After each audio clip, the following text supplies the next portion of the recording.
এই খাওয়ার বাসন্তী পোলাওকেও হার মানাবে।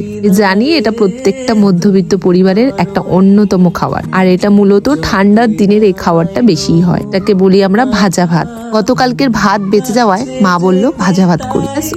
ওই সুযোগে আমি বললাম দাও আমি করি। আমি যেমন রান্না করতে ভালোবাসি ঠিক তেমন খেতেও ভালোবাসি আর সকলকে খাওয়াতেও ভালোবাসি। তারই মাঝ থেকে আমি প্রশংসা শোনার জন্য ব্যস্ত হয়ে পড়ি। আমার একটা নীতি আছে, কি বলতো, যে আমার খাওয়ারকে প্রশংসা করবে তাকে আমি বারবার খাওয়াবো, আর যে আমার খাওয়ার খেয়ে একবারের জন্য প্রশংসা করবে না তাকে আমার মনেই হবে না কখনো ডেকে আবারও খাওয়াই।